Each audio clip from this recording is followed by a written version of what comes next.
Hi, it's Aster, and we're back with another part of Wrath of the Righteous. We are done with Through the Ashes, thank God. We are in the Defender's Heart Tavern. As Fable, we so valiantly fought to get to the Defender's Heart for like 8 or 9 episodes in the Through the Ashes DLC on our other character, Kiriel, but now we are here as Fable for our main campaign. So we've got a lot of things to do. We've got a lot of places to go.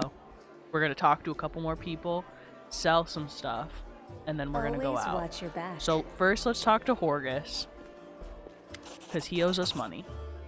1,000 gold coins for you, just as promised. You helped me get back to the surface, and I duly paid you for escorting me. Horgus Squirm always keeps his word.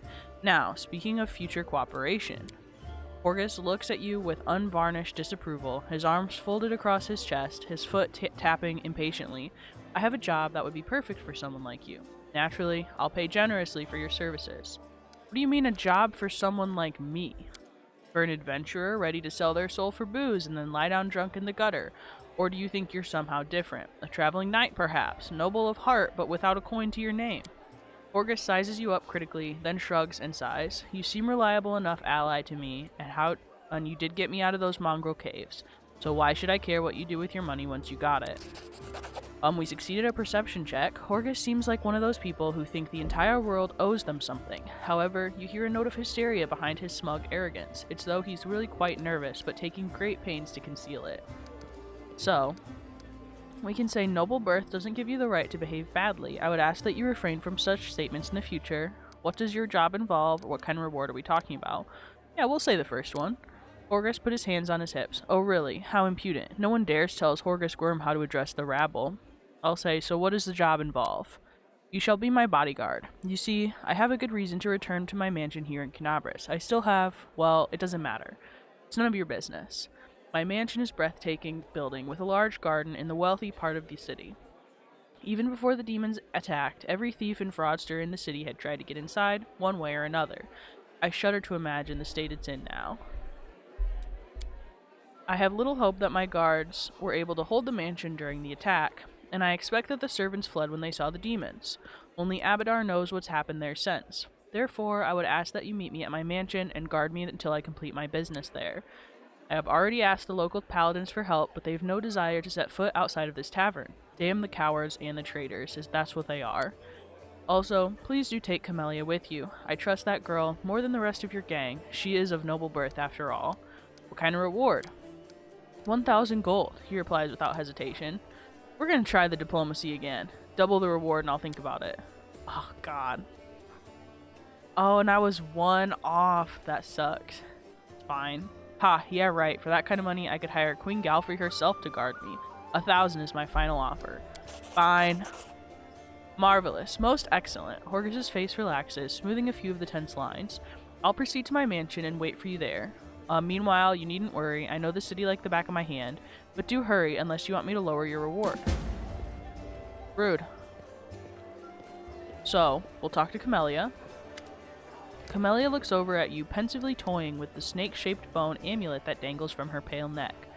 Noticing your glance, she flashes you a cold, barely there smile. Greetings. It seems for a moment that she wants to say something else, but the pause grows too long. Then she slips back into cautious silence. So, your amulet's quite unusual. Where'd you get it? Ah, my little trinket. It's so nice of you to notice, but I assure you, this amulet is nothing but a bauble. Can a lady not be drawn to a beautiful, useless thing? Okay. Where'd you learn to wield a rapier so well? I had good teachers. Although they don't get all the credit, I am a most diligent student. Camellia licks her parched lips. You're much more relaxed during combat. Your battle cries are uninhibited. She blushes slightly and lowers her eyes. So you've noticed? To be honest, I find it embarrassing. You see, being a shaman means having spirits of battle as my ever-present companions.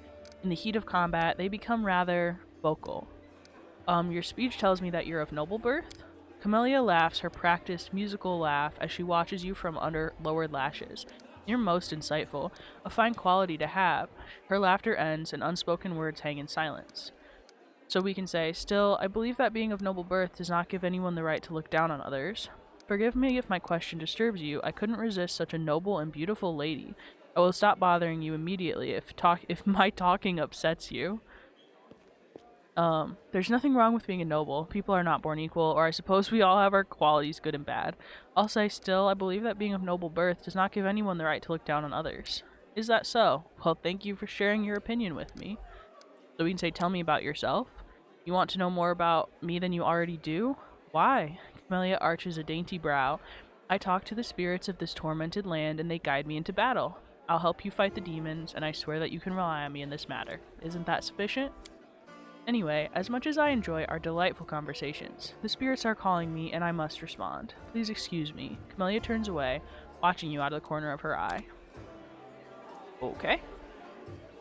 So, let's sell really quick. But first, Gemyl Hawks, a strange figure, towers over the bar. A huge, ungainly man with skin so milky white that his blue veins are visible even from a distance. His bald head is equal parts lumpy and pitted, and blood-filled eyes stare impassively out at you from beneath his pale brow. The glass in the albino's large, clumsy hand looks dangerously delicate, as if one twitch of those calloused fingers would be enough to crush it. A gold medallion engraved with a tankard gleams around his neck. What it'll be? So we passed our lore religion check. The medallion you're wearing, it's a sacred symbol, isn't it? Are you a cleric of Caden Kalian? I'm a tavern keeper, best in the city, best there's ever been, and I pray to the best god there is. That's fair. Show me what you have. Who are you? How'd you end up here? Sure, we'll say who are you. The albino takes the albino slowly takes your measure with his red eyes, and finally with a gentle sigh, he says, Gemyl Hawks, vampire. I'll say, you're really a vampire? He gives you a long look of reproach, and then grudgingly answers, no. How'd you end up in the Crusader City? How did anyone end up here? How did you, or them? With a huge hand, the tavern keeper gestures to the ragtag group assembled in the room. The world is big, but there still isn't place for everyone. People who no longer have a life anywhere else, they end up here. Any news in the city? There's demons everywhere. And you showed up. Are there places in the city worth visiting? If you mean places that normal people usually stay away from, there are plenty, like the Pitaxian wine cellar. Gemyl pauses for effect, like the name is supposed to make you quiver in fear. It once belonged to Pixotan Trading House. Pitaxian. I can raid. The king, Uroveti, came into Pitax, and property started changing hands. Soon after, the seller's shop assistant was found in a ditch. Not all of him, mind, just his head. Numerian gangsters had taken possession of the place. They wanted to sell something stronger than wine on the street. They ended up in the gallows. Then King Iroveti's number was up, so now the store stands empty and unclaimed. People say that a headless ghost wanders the place at night, moaning ghoulishly. After coming to the end of his story, unusually long by his standards, the tavern keeper takes a swig from his tankard. Just don't ask me how making any noise with no head. I wasn't there. I just tell it like I heard it. We'll say, I see you're not one for talking. He gives you a long, mournful look and says nothing. So now we will sell some of this. Sold some stuff, bought some stuff. Talked to Camellia. Where's Lann? Did I miss him? Is he in here somewhere? Yes, he's by the fire. We'll talk to Lann. Lann greets you with a nod. Here for a chat. I've been waiting for you to come and see what strange beasts you've taken into your party. So, what do you think of life on the surface? It must be very different from life underground. Of course, as far as living conditions, the surface is definitely a better place to be. It's easier to get good food and water, not to mention build a house, even grow a few things. In older, well-established settlements, you don't have to deal with anything scarier than rats, or maybe foxes stealing chickens. As for the kind of lives you have here, I heard a story about a demon worshippers abducting a whole family and sacrificing one by one while the others watched. But there were some brave Crusader knights nearby, and they killed the villains and saved everyone. I heard another story. A young blacksmith lost his arm in a fire, couldn't work to feed his wife and baby. They tried their best and lived from hand to mouth, but they still went destitute. In the end, the desperate blacksmith robbed a traveler one night on the road. But there were some brave Crusader knights nearby, and they caught the robber and threw him in prison. Not long after, the wife smothered their baby and hanged herself. Up here, the same person can proudly say he's protecting innocents from demons, and then look the other way while the same innocent starves just because they were born into a poor family. Queen Galfrey prolongs her life with sun orchid elixirs that cost enough to feed an entire city. Back in our caves, everyone is equally poor. If one person starves, the whole tribe starves. We don't abandon our own in times of trouble. That's the power of a tribe. The laws of the surface are made so that some get everything and others get nothing. I might just be a naive fool from the caves, but I don't understand how it's possible to have so much more and share so much less. Anyway, look who I'm talking to. You must know life on the surface better than I do. So we can say, I'd never leave a needy person in trouble. I've been given more than most, which means I must be more able to help others. We're in a struggle for the survival against the abyss. There's no time to upend society in a quest for fairness. Oh yes, I also have a few questions for our feckless aristocracy. Stop whining. I clawed my own way up, and anyone who can't do the same is just lazy or weak. Or, I didn't choose the family I was born into, I just live with what I've got. So that's what we're gonna do. The world and its laws came before us, that's true. Well, I'm glad we at least got a chance to talk about this. I hope you won't hold it against me. I want to protect people from demons, not lecture them. It's just sometimes I can't help it. We'll say I'd like to know more about you. Let me guess. Your first question is, can you wear a hat with one horn? Am I right? So we'll say, I want to talk about Wenduog. Are you sure? Alright. Tell me about your connection. My connection to Wenduog? I mean, where do I start? He turns unexpressive, the reptile half of his face, you. We grew up together, trained together. She was the chief's daughter. She was groomed to be the best all her life, and then I came along. We were rivals, but we dragged each other out of tight spots, too.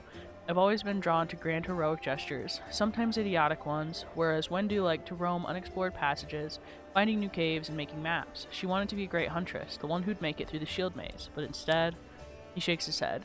It'd be better if she died. The death of a friend is painful, but watching a friend become a shadow of their former self, it's unbearable. So, she doesn't think she's a shadow of her former self. Of course. She thinks she did everything right, because the second she starts to doubt herself, she'll have to face the truth. To admit that she's just a cannibal that demons use as they wish. His frown looks almost like a wince. She wants to get stronger and stronger, but for what? I'll never understand what drives her. Were you just friends, or were you more than that? We kind of already know, so we're just gonna say thanks. I found out everything I wanted to know. If you ever want to reopen any of my more old wounds, you know where to find me. Mongrels have short lifespans, but you don't look like you're getting old or dying. How old are you?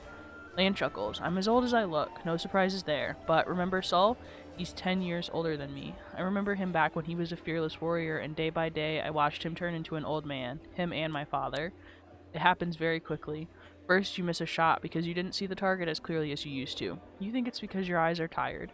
You tell yourself it'll get better tomorrow. Then you notice you're having trouble breathing, that your climbing is harder than before. Lann clenches and unclenches his human fist. Your fingers stop bending. You have to tie your sword to your hand. Sometimes you can't put on your greaves without help. When you're washing your face in a stream, sometimes you catch a sight of a gray-haired, wrinkled old man that you don't recognize.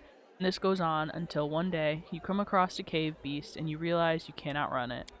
Lann takes a breath. My dad kept diaries, marking all the signs. I saw it too. Last year, I had to help him get out of bed, help him dress himself, remind him to eat. Sometimes he forgot my name. I told him that he should have stayed on the surface, and he joked that dodging a goddess was behavior unworthy of a crusader. He meant for asthma. Every morning, I wake up and check how I feel, but there are no signs yet. Even so, I know I don't have much time. I need to do something useful before I forget why I came here. We'll say, you speak common better than the rest of your tribe. Super rude thing to say. We are going to clear the dialogue. Funnily enough, common isn't all that common underground, Lann says, but your observation is correct. I used to live on the surface with my parents for a while, and had a chance to learn a couple things, the language, and the fact that every peasant who sees my scaly mug screams demon and runs away. I don't know if you're interested, but my mom wasn't from an underground tribe. She was a smuggler, the kind that uses dungeons of Canabras to secretly move and store goods. One time, two gangs couldn't agree on how to share a prime cut, got into a fight, the winners threw the losers down the hole, dead and living alike. My dad went to check if the corpses had anything useful on them, and he found a girl from the surface, barely clinging to life. An incredible feeling sparked between them. Maybe the girl just liked men with scales and a cat nose. That might be it. One way or another, he got her back on her feet, and he later left his home caves. She left her smuggling behind, and they began an honest life together. That's the delightful story of how old Lann came to this world. The next chapter, however, my family and I never stayed in one place for long. We lived sometimes on the surface, sometimes underground. We couldn't find a place to call home. Living in the caves was hard on my mom, and my dad's appearance raised too many questions in Mendev. They're at war against the demons after all. In the end, my parents decided to stop making each other miserable and separated. My father and I returned to our tribe. I think the peasant screaming demon had something to do with it, or maybe my dad just couldn't stand life without rat tail soup. I wouldn't rule out the possibility. Did you come with me so that you could see the surface again? No, that wasn't it. I just don't have much patience for certain types of creatures. Demons, I mean. They want to destroy Canabras. I'll be on the side of the people they're attacking. He looks away.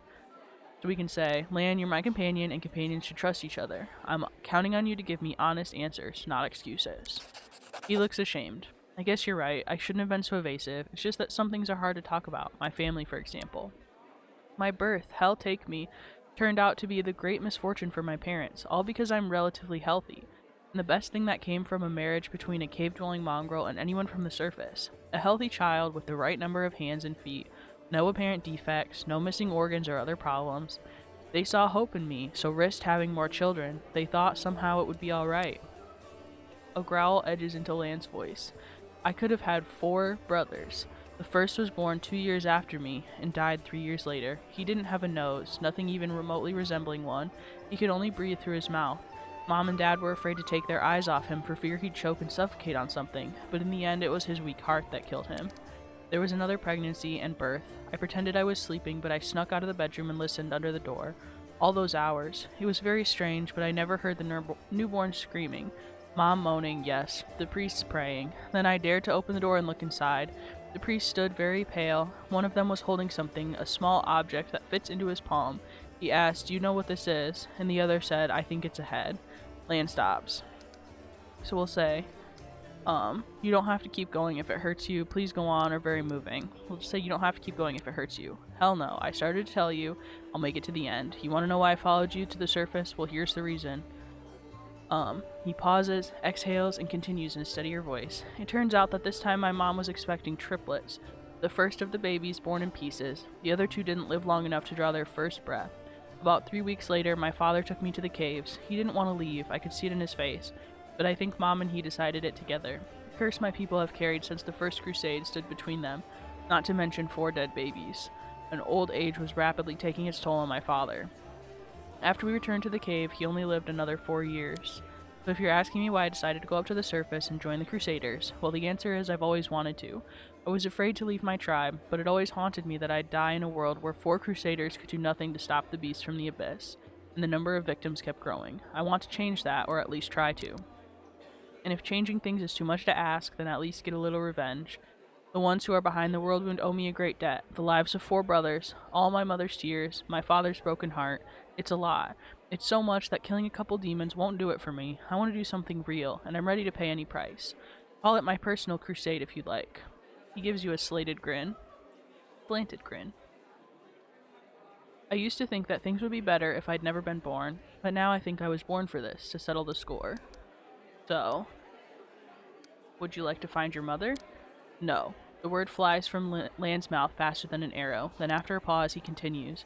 I don't want to meet her. Not because I feel any resentment. It's just that she's a half-elf. She's barely got any gray hair, and I'll be a ramshackle old man. She's buried enough children. There's no need to make her witness the death of another one. I hope you understand.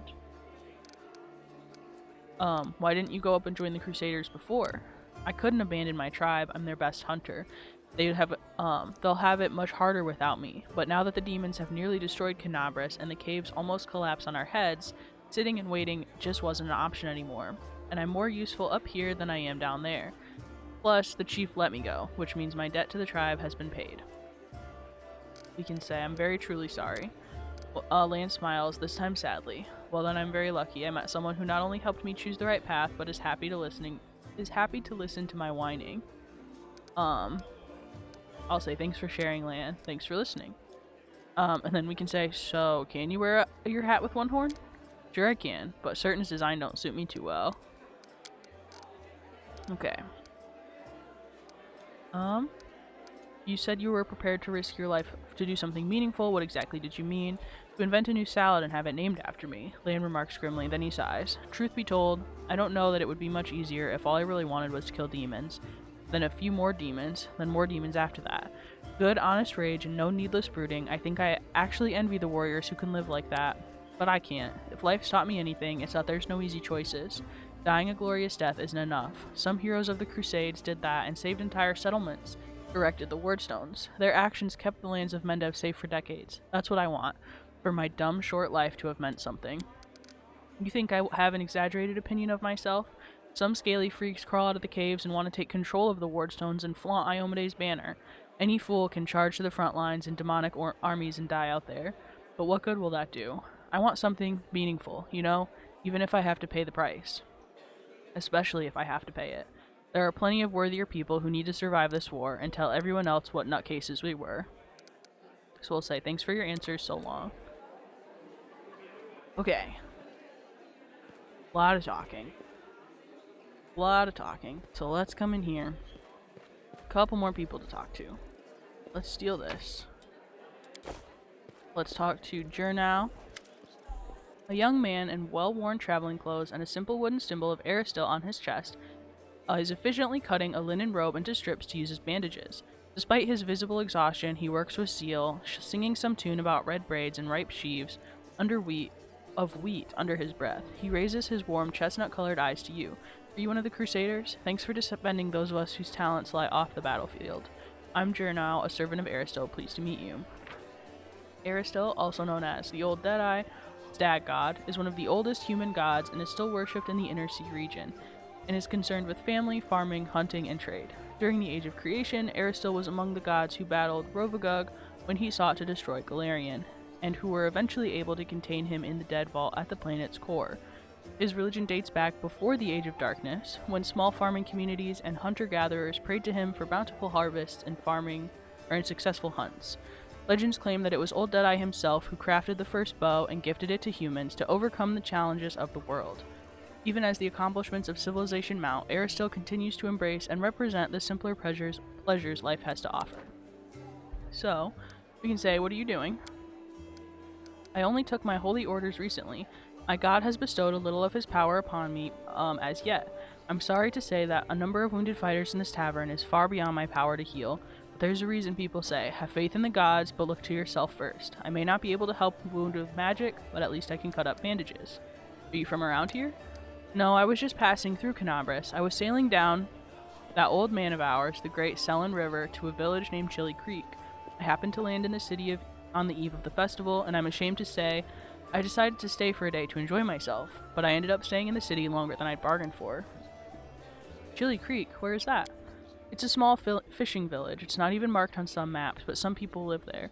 What they don't have is a priest, and they have no one to heal their wounds, no one to offer prayers for a good catch, no one to give their dead a dignified burial, and the world wound is only a stone's throw away, so I'd be sailing for Chili Creek to serve my god and my people. Once we've held Canabras, I'll be going there. If by the grace of good gods we'll survive this, you should come and visit sometime. You'll find the village there on the bank of the river. The priest marks Chili Creek on your map. So, aren't you, young and inexperienced cleric, afraid to go to the border of the whirlwind? I won't lie, I'm afraid, but what can I do? Those villagers are simple people. Every day of their short lives is spent doing hard, honest work. That's exactly the kind of life I want. Something simple but meaningful.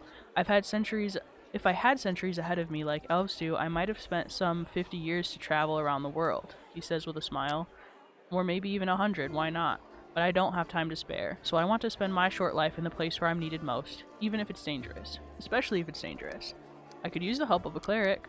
He makes a helpless gesture. Aristil knows I'd be glad to help you, but it's no use. My spells are depleted, and I have no training in potion or scrolls. See this robe I'm cutting up for bandages? It's the second to last one. So we're gonna go. There is Forn Autumn Haze over here. Forn Autumn Haze. A tall, fragile-looking elf sits in front of you, eyes closed. He is pale as a ghost, his arm wrapped in a blood-stained bandage. You spot other bandages on his body, under his clothes, but even in such miserable state, he manages to keep calm. Raising his eye to meet yours, he says faintly, I am Forn Autumn Haze, at your service. His pale lips are reddened by blood. You see no sign of pain or fear in his gray eyes. Do you need help? After giving you a cold, intense look, he shakes his head. Do not trouble yourself on behalf. A local healer has tended to me. Besides, I come from a resilient, hardy people. My body will endure both the wounds and the poison delivered through them. I'm Fable. You can trust me. I might be able to help you. After a brief pause, it would be impolite to refuse such a direct and friendly offer. Who is your quarry here in Mendev? I was hunting a fugitive, a Descarite by the name of Kalesa. It pains me to admit that there are heinous malefactors such as her among my noble kind. I managed to catch up to her in Canabras, and I wounded her. Then, demons appeared from the city and engulfed in flames. I was injured in the battle that ensued, and I couldn't free her soul from its service to her dark master. He expresses no anger or hatred as he speaks, only a compassionate sorrow. I am sorry for your misfortune. I hope things would turn out differently next time. He purses his lips. There is no need for pity. Our ancient kind is blessed with great longevity. We gain a deeper understanding of the world than other races, and we learn our lessons better than anyone. That goes for learning our mistakes as well. I survived, which means I'll be more prepared next time. So we can say I wish to aid you in your hunt. He covers his eyes wearily. I will thank you, but this is my situation, and I am using it to face all manner of terrors on my own. I do appreciate your willingness to help. If you happen to meet Kalesa, take great caution. She has turned many innocent souls to the path of evil, and darkness has rewarded her with many gifts. Her appearance alone will tell you that. It's warped. The agate skin, the malicious stare of her blood-red eyes, the bestial teeth. She's more monster than elf at this point. So, we can try a knowledge check. We only have a 4 though, so there's no way she'd get it. Yeah. Her skin is dark. Her hair is preternaturally white. Her red eyes can see perfectly in the dark, which, to my dismay, I've come to know from experience. But, bright light has caused her pain. I used an alchemical powder that explodes in a dazzling flash, and she cried out as if I had stabbed her. It is clear that this woman is a faithful servant of darkness. That marks Kalesa's masters have left on her appearance say as much. I'd like to know more about you. I won't hold anything back, not who I am, why I made my way here, or who it is that I'm pursuing. So, tell me more about yourself. Other people tend to believe that identity is the sum of a person's actions and events that have happened to them. For them, I am a long line of warriors of Kionin, who, since his youth, has been dedicated to hunting evil and injustice. For them, I am a successful and capable huntsman who has tracked down and slain a great many monsters. But I am an elf, and for me, my identity has a different meaning. It is shaped by the place where I was born that I love so deeply. I am shaped by what I find beautiful and what makes my heart quicken, by the fears that come to me in the dead of night, by the things I find so intolerable that the sight of them my very core darkens and fills with poison. Thus, to tell you who I am would require many days and much candor, which is more than I have at our disposal. Why did you choose to be a hunter of evil? Because I am the son of a noble and proud nation. We are sometimes criticized for our arrogance, but no one dares doubt our honor. When a crime is committed, we cannot turn a blind eye. If we were to abandon our obligation to oppose evil, if we were to surrender this obligation to other races, we would also relinquish our preeminence. So we're not going to do these because we just learned about that. So we're just going to go. Let's quick save again.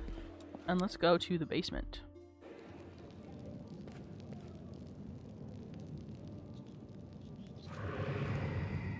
Surrender thy soul, Delvin. Iomade, protect us. Aha, got you again. How many times is that today? Take your jokes and shove them, tiefling. Whoa, easy there, Chief. Don't hit me. Hey, Chief! Ooh, hey, gorgeous. Come over here. I want to talk to you about something. Something really important. It is a hate crime that he is not romanceable. A hate crime. The young tiefling sits cross-legged on the floor. He looks relatively calm for someone in shackles, but his tail whips back and forth in agitation. Noticing your attention, the tiefling sits up and beckons you over. Quit bothering the decent people in here, woljif, or I'll knock your teeth out! What's it to you, Delvin Dum-Dum? You were told to guard me, and I'm not stopping you. But no one told me I had to shut my trap. So, who are you? Woljif. Woljif Jefto. I deal in useful things. I can get you whatever you want. Anything. But there's just one problem. The tiefling rattles his chains and gives you a meaningful look. Why are you in chains? Does it really matter? Don't get hung up on the past, Chief. Don't look to the future. Live in the here and now. He was caught thieving. What do you want from me? I'll lay it out for you. Simple job, 30 minutes tops. We go someplace, talk to someone, and in return, whatever you want, I'll get it for you. Some extra rations? No problem. Armor, weapons, scrolls, you name it. It's as good as yours. If you need my help with something, whistle and I'll be there. I'm handy enough with knives too, and even my magic know-how isn't too shabby. What a load of guff! If you were good at magic, you wouldn't be stuck in here now, would you? Don't you listen to him, Chief. He'd find fault with the Queen herself. I'll be useful to have in battle, and I'll sell whatever you want at a reasonable price. It's your lucky day. You won't meet another gem like me in Canabras. So, you're a shadow. What was that? Get me out of here and I'll tell you. And don't worry, it's not contagious. I can't help you while you're chained up here. How can I free you? That's easy. You know Irabeth? Feisty looking gal, always wears armor. You can't miss her. She's the meanest fighter in the whole city. When you see her, put in a good word for me, will ya? Tell her there's this guy Woljif locked up for no good reason in the Defender's Heart. Well, for the follies of his youth. And he really wants to get out on bail so he can keep up his good behavior and make a contribution to society. You got that? Will you do it? All right. I knew I could count on you. Knew it the moment I laid eyes on you. All right. So, first let's loot this stuff. And then we'll go talk to Irabeth.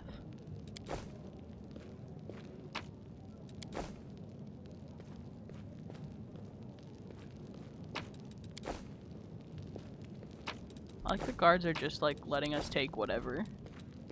Okay, go back up, talk to Irabeth real quick.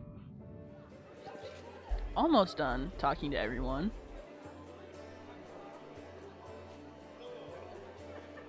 There's just a lot to do in this beginning part.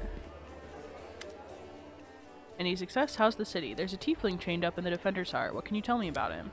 Irabeth shrugs. Woljif is a petty thief from a gang of thieflings operating in Canabras. That's what we call them in these parts. They tried to rob a vendor of magical items recently. Unfortunately, we have apprehended only one of them. The rest managed to escape. We have nowhere else to keep him, apart from the Defender's Heart, but that's hardly a prison. He knows it too. He's been begging to let him go for free or have someone vouch for him. He's already asked you to put in a good word, hasn't he?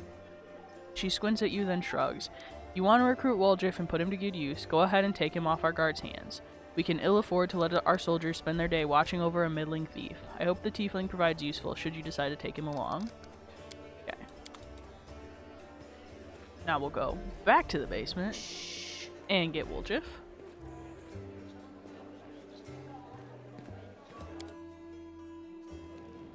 Okay. Well, Chief, what do you got for me? I talked to Irabeth and I've decided to make you part of my troop. We'll see how it goes. You must be a smooth talker. Come on, Delvin. Get these bracelets of yours off me. I'm going free. Woljif leaps to his feet and gleefully rubs his hands. You're sure to regret this. This tiefling will fleece you for everything you've got. Mark my words. Rude. You're a bitter little man, Delvin. Petty and mean. You can't even be happy for me, can ya? I pity you. I'll leave you alone with your sad little soul. So long. And now, Chief, straight down to business. You see, I'm one of those guys that people around here call thieflings. We just call ourselves the family. After we knocked over that shop and I got stuck here in the Defender's Heart, a little bird told me that big sister Charisme wanted to see me. That she had some questions to ask me. You following? Now, she won't be asking me questions like, Woljif, how'd you manage to get out of this one? Or, Woljif, you're so thin, didn't they feed you? No, something serious has gone down, and I just know they want to try to pin something on me.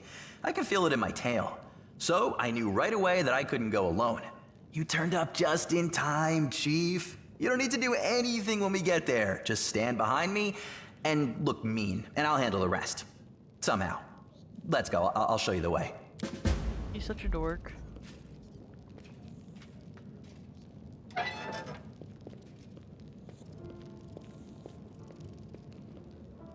Alright. So, let's see. There's also a little bit of a puzzle down here. So let's see. So we want this to be up. We want this to be down. And we want... Is that one down already? Can't tell. Yeah, that one can be down. Push this switch.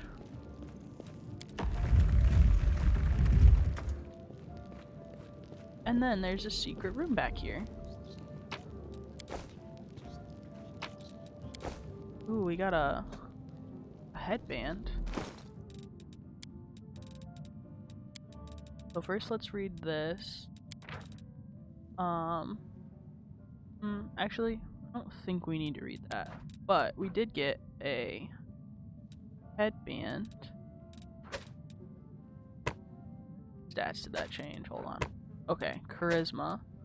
So we're gonna... Oh, nope, she's a bard. Duh. We will keep that on her. And then let's level them real quick. Alright, now that everyone's leveled, take a look at our journal. So we got him out on parole. So we've got a lot of things.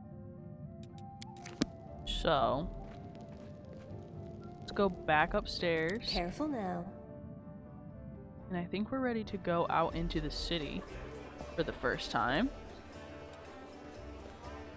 We'll loot that next time we come back. So let's go outside. There's some more people like right outside that we'll talk to later. Like I think Staunton's brother's out here somewhere. Whoa. Hello?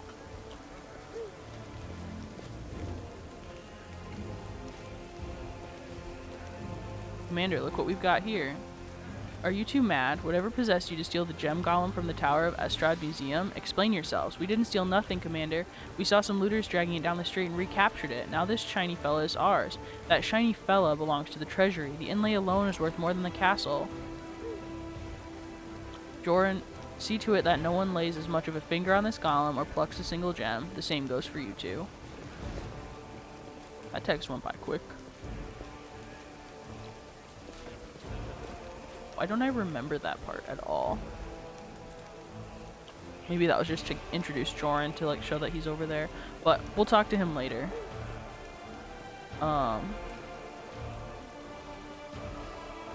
Actually, should we talk to him now? I probably won't come back, I guess. We'll talk to him now.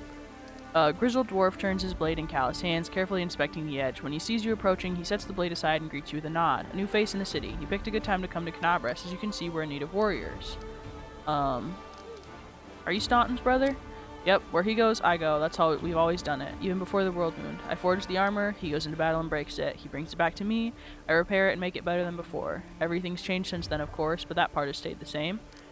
How is Staunton to blame for the fall of Dresden? I've told this story many times already, but telling it one more time won't kill me. Dresden was built after the First Crusade, back when people seemed like victory was ours for the taking, and that the demon invasion would soon be at an end. The population of Old Sarkoris was thoroughly diminished, and many of them hoped to see their hard fighting repaid with a small plot of unclaimed land. Dresden was a fortress built on all our hopes, and Mendev's ambitions, though you're not supposed to say that out loud. What a city it was, you can't even imagine it. It was built by the finest engineers from the Five Kings Mountains. Queen Galfrey spared no expense. Dresden was meant to be the capital of the Crusade movement, a monument to its glory and a beacon of hope for all of Galarian. Heroes were drawn there to seek fame and glory. They came from all over. Taldor, Garand, Ian, Zia, I couldn't list them all. A relic known as the Sword of Valor was kept there, the banner that had been carried into battle by Omade herself, back when she was still human. The banner protected the city and kept the demons from teleporting inside its walls. As long as the banner was in its place, Dresden was invincible, or so we thought. But then the world wound suddenly expanded. The demons launched a new onslaught, and folks started saying it was time to declare the Second Crusade. Dresden was unassailable, until one young officer was tempted by a beautiful woman. She convinced him that the banner shouldn't be hanging in the city, that its rightful place was on the battlefield. She whispered honeyed words about glory and valor, and convinced him that he could be a hero as great as Iomade herself. And the poor fool believed her. He rounded up some of his hot-headed friends, carried the banner outside the city gates on an unauthorized foray. The demons slaughtered them within seconds. But for some reason, the courageous ringleader was spared. The whole army teleported into Dresden. It was a bloodbath. He shakes his head. As you can guess, the officer was Staunton, and the woman turned out to be a demon. Not just any demon, it was Minago, that foul wretch. She's given us a lot of grief here in Knabras too. Just don't ask me what I was doing while my little brother was off having trysts with that beast, and why I didn't save him from his own stupidity. The blacksmith gestures as if to ward off the inevitable reprobation. Who could have guessed it would end like this? I failed my brother, that's the truth. I blame myself every day, looking at his plight, so that's the story. Show radiance to Jordan. Do you recognize this sword? Do I recognize it? Of course I do. I made it with my own hand. That's my brand, you see. The dwarf carefully takes the sword and gazing at it like a doting father. Oh, Yaniel, the things that have been tough without you, but at least you've still got your sword. That's something. He returns the sword. In battle, ordinary swords get blunted, they break, but sometimes a weapon can persevere. I don't even know how to explain it. I'm no authority on these things, but sometimes something like an echo of the deeds done with the weapon, or more like a reflection of the wielder's soul. I don't know, but I'll say one thing. Take care of my sword. Yanio may no longer be with us, but the demons will remember why they need to turn tail when they see radiance. Ugh, the scabbard's all worn. We can't have a fine sword like this being carried around in this tatty thing. I'll make you a new one if you'd like. The city stands strong and we both survive. Come see me again and I'll have it ready, free of charge. Why do you have to forge here in the tavern yard? Wherever I am, that's where my forge is. A true master of his craft will always find the tools they need. I miss my old forge, of course, but it's just a pile of charred stone and metal, but I've still got my hands and that means I can work. You know everyone in Canabras by sight? Well, not everyone, but I make it my business to know the people who might need my services. A blacksmith's work isn't just the anvil, you know. We've got a few of your kind in the city. He shakes his head in annoyance. I'll be honest with you, you won't last long here. By honor or crook, tieflings are run out of the city, even if they be the thrice blessed paladins. It's shameful. Okay, thanks.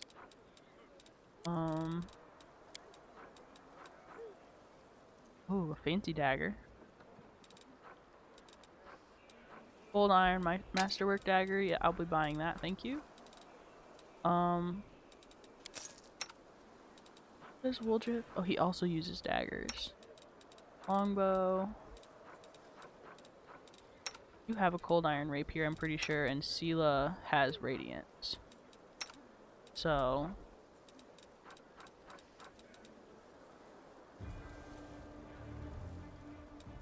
is that better than what Lann has? Yes.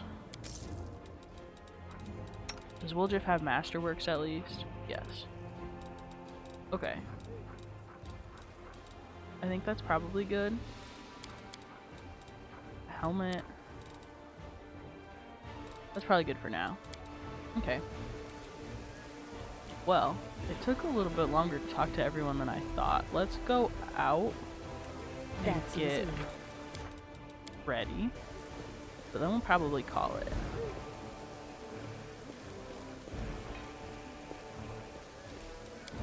Okay, so we're taking everyone with us. We've got Sela, Camellia, Lann, and woljif.